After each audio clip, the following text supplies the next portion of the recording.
lamang ito sa kanyang pangalan upang mababalisa siya hanggat hindi kanya makita. Hello mga guys, kumusta kayo? Panibagong araw, panibagong video na naman tayo. And sa araw na ito, isa na namang video ang aking ituturo sa inyo na simpleng gabay, simpleng pamamaraan na makakatulong sa atin. At bago ang lahat, gusto ko lang mag-disclaimer sa mga taong hindi naniniwala at hindi gusto ang mga kagaya nitong video. Please skip this video and maghanap kayo ng videos na gustong gusto nyo. Dahil ang video na ito ay para lamang ito sa mga taong naniniwala and gusto mag-try. Sa lahat po ng mga nagko-comment po dito sa aking video, dito sa loob ng aking channel, mag-ingat sa lahat ng mga nagre-reply sa inyo na dinadala kayo sa kanilang WhatsApp in Imo app. Dahil sila po ay nanggagamit upang magkapera. So, ayun po, gusto nyo ba na mababalisa yung partner ninyo hanggat hindi kayo makita, yung tipong hindi siya mapakali, nag-init yung katawan niya, yung mainit yung ulo niya dahil gusto niya na ikaw yung makita niya, gusto niya na ikaw lamang yung makasama niya.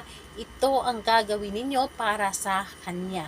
Ito ay pwedeng gawin sa parehas ang kasarian, babae ito babae and lalaki ito lalaki. Syempre naman sa ating babae at lalaki na mag-partner, and pwedeng mo itong gawin kahit na kayo ay magkalapit at magka-LDR sa isa't isa.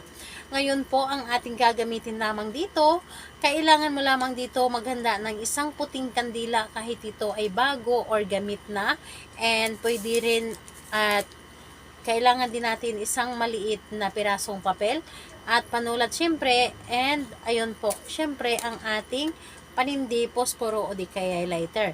Kapag ready na, ang i-ready mo rin dito ang inyong sarili. Kailangan na alam mo sa iyong sarili na gustong gusto mo itong gawin, alam mo sa iyong sarili na ito ay makakatulong sa inyo, lalo na kapag naramdaman ninyo na para bang hindi kayo na-miss ng inyong partner, na para bang baliwala kayo sa kanya. Gawin mo ito para siya mismo ang hindi mapakali kapag hindi kanya makita, at sobra siyang makakaramdam ng pagka-miss sa inyo kapag hindi kanya makausap o hindi kanya makasama. So, ayun po, kailangan na mag-isa ka lamang na gumawa nito at hindi po ito dapat na ipapaalam sa kahit kanino at wala pong dapat na makakaalam. Ngayon, kapag ready na, ay pwede mo na itong simulan. Ang gagawin mo lamang dito na syempre, sindihan mo ang inyong kandila. Sindihan, and bago mo ito sindihan, dapat po ay nag-wish ka muna. Hilingin mo dito na ikaw ay bibigyan ng malakas na energy, ikaw ay tulungan upang mapabilis ang paggana sa inyong ginawa. Ikaw ay tulungan upang yung partner ninyo ay talaga namang mag-init at mabalisa kung hindi kanya makita. And pagkatapos nun, sindihan mo ang kandila at ilagay lamang sa inyong harapan. Ngayon po, ang gagawin ninyo, ang papel na ito, sulatan ninyo ito ng 3 ulit ng kanyang pangalan at apelyido ng inyong target. 3 ulit po. Pangalan niya at apelyido isulat ninyo dito, at pagkatapos mong isulat, kunin mo ang inyong kandila at lahat ng kanyang pangalan, line ng kanyang pangalan, patakan mo ito ng kandila. Dapat po ay napatakan or di kay lahat po ng kanyang pangalan, natabunan ito ng wax ng kandila.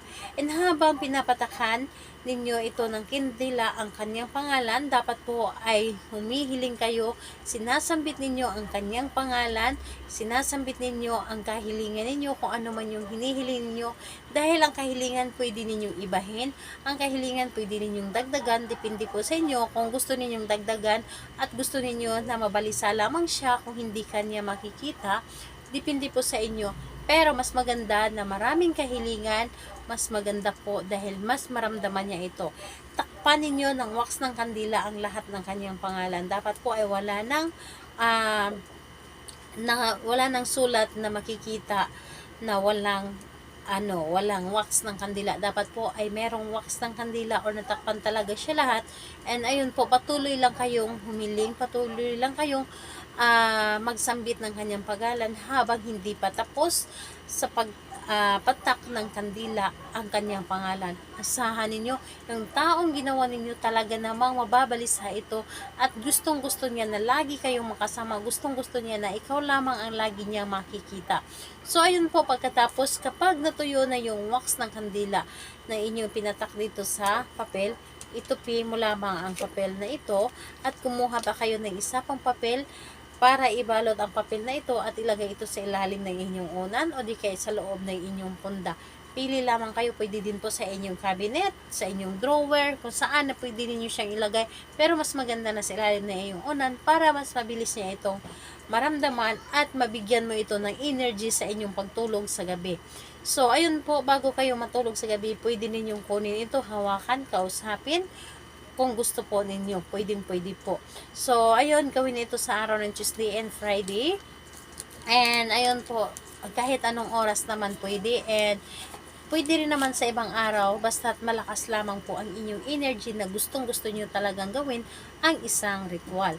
So, ayun po, sa lahat po ng mga gustong magpa-shoutout, mag-comment lamang sa baba para ma-shoutout kayo sa next video. And sa gusto pong magtanong, mag-comment lang din po sa baba para ma-replyan ko din po kayo. Salamat po sa inyo. Bye-bye everyone. God bless us all.